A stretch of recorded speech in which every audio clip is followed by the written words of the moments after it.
अंतर्राष्ट्रीय बालिका शिशु दिवस की बहुत बहुत बधाई। मेरा नाम सैयद असगर अली है। हम आपके सामने वर्क संस्था से उपस्थित हुए हैं। World organization of religion and knowledge, इसकी शॉर्ट फॉर्म वर्क है। जैसा कि आप हमारे लोगों को देख सकते हैं, लोगों में एक पेड़ दिखाई दे रहा है जो डब्लू के आकार का है और उसके ऊपर सभी धर्मों के चिन्ह नजर आते हैं। तो हमारा इसमें ये संदेश है, सभी की जड़ और बुनियाद एक ही है। इसी हवाले से वर्क संस्था पूरे संसार के अंदर भारत को विश्व नरेश पद पर विराजमान करने हेतु कार्य कर रहा है और सतयुग के आगमन के लिए खुसूसी तौर पर विशेषकर भारत के अंदर प्रयासरत है। और उसका मानना यह है कि सतयुग जब शुरू होगा तब भारत विश्व गुरु होगा, क्योंकि दुनिया झूठों के पीछे नहीं चलती है, सच्चों के पीछे चलती है। जब हम सच बोलने लगेंगे, हम सत्य को स्वीकार करने लगेंगे, हम सत्य पर चलने लगेंगे, तब सतयुग आएगा। क्योंकि सतयुग का मतलब है सत्यवादी लोग, सच बोलने वाले लोग। और सतयुग ऐसा नहीं है कि हम कोई स्विच ऑफ या ऑन करें तो एकदम जैसे उजाला हो जाता है तो ऐसे सतयुग आ जाएगा। ये ऐसे नहीं होगा। ये ऐसा होगा कि जिस तरह रात्रि के अंदर दिन प्रवेश करता है, दिन के अंदर रात्रि प्रवेश करती है, धीरे धीरे धीरे करके इस तरह होगा।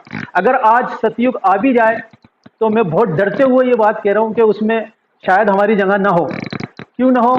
क्योंकि हम पाप करते हैं, हम कुकर्म करते हैं, झूठ बोलते हैं, हम ईश्वर की अवज्ञा करते होते हैं। तो सतयुग का मतलब तो सत्यवादी लोग होते हैं। इसलिए सबसे पहले हमको सत्य को स्वीकारना होगा।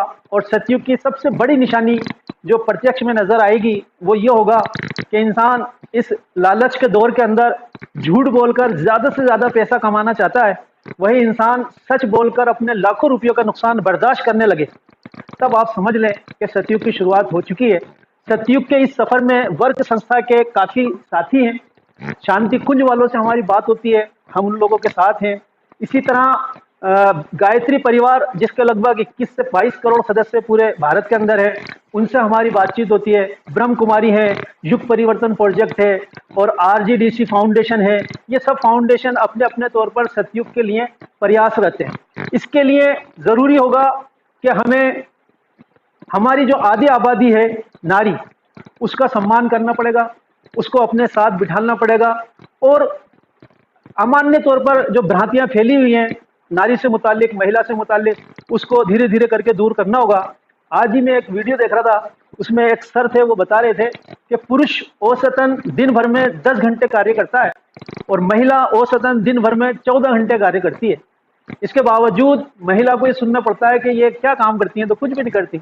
और हमें बहुत गर्व महसूस हुआ, तब हमें पता चला कि यहाँ ये विद्युत यूनिट पूरी महिला विंग संभाल रही है और बहुत ही अच्छा रिजल्ट दे रही हैं। और खास खास जो यहाँ के डिपार्टमेंट है, ये सब आप लोगों के अंडर में आता है। तो बहुत ही मन प्रफुल्लित हो गया और हमने चाहा कि हम आपका सम्मान करें।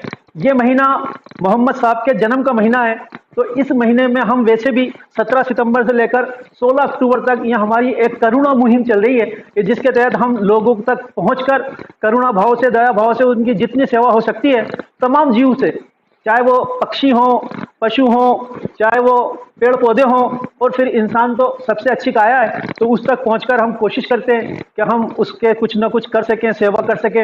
अभी इस महीने में हम ओल्ड एज होम में थे, नेत्रहीन में अभी हम जाएंगे, आपके साथ मौजूद हैं। कल पौधारोपण का कार्यक्रम था, इसी तरह कैंसर वार्ड में। और इस महीने में जितने भी दिन आए हैं, जो भी डे इंटरनेशनल मनाए जाते हैं, उनको भी हम मनाने की कोशिश कर रहे हैं। वर्क संस्था के सिद्धांत हैं, हमारा पूज्य एक परमेश्वर, हमारी जाति मानव परिवार, हमारा सपना अखंड भारत, हमारा गौरव हिंदुस्तान, हमारा संकल्प युग परिवर्तन। सतयुग जब शुरू होगा, भारत विश्व गुरु होगा। इस काफिले को और इस पूरी यूनिट को लेकर राजस्थान में